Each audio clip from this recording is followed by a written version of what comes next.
কৃষিবিদ ঐক্য পরিষদ ঘোষিত ৩ দফা দাবি বাস্তবায়নের রেলপথ অবরোধ করে বিক্ষোভ করছেন বাংলাদেশ কৃষি বিশ্ববিদ্যালয়ের শিক্ষার্থীরা। এতে ঢাকা ময়মনসিংহ পথে ট্রেন চলাচল বন্ধ রয়েছে। এতে ভোগান্তিতে পড়েছে যাত্রীরা। রোববার সকাল 11:30টার দিকে ময়মনসিংহের জব্বারের মোড়ে ঢাকাগামী হাওড় এক্সপ্রেস ট্রেন আটকে দেন শিক্ষার্থীরা। আন্দোলনরত শিক্ষার্থীরা জানান, কৃষি সম্প্রসারণ অধিদপ্তর বিএডিসি ও অন্যান্য গবেষণা প্রতিষ্ঠানের 10ম গ্রেডের পদ কেবল কৃষিবিদদের জন্য উন্মুক্ত রাখতে হবে। এছাড়া কোনো ডিপ্লোমাধারীরা তাদের নামের পাশে কৃষিবিদ লিখতে পারবে না। তারা এই দাবিতে বিক্ষোভ করছেন।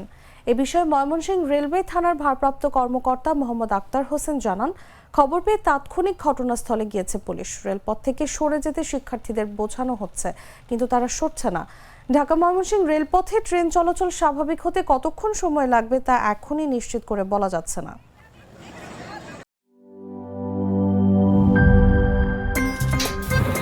আমার একটা স্মার্ট সিদ্ধান্তে 25% গ্যাসের খরচ কমেছে। ভাবছেন কিভাবে? সাধারণ গ্যাস স্টোভ বদলে আমি এনেছি আরএফএল গ্যাস স্টোভ। এর সাইন্টিফিক নজল ও ব্রাস বার্নার ক্যাপ সমানভাবে তাপ ছড়িয়ে রান্না করে দ্রুত। তাই গ্যাসও বাঁচায় 25%, টাকাও বাঁচে 25%। আরএফএল গ্যাস স্টোভ নিরাপদ ও গ্যাস সাশ্রয়ী।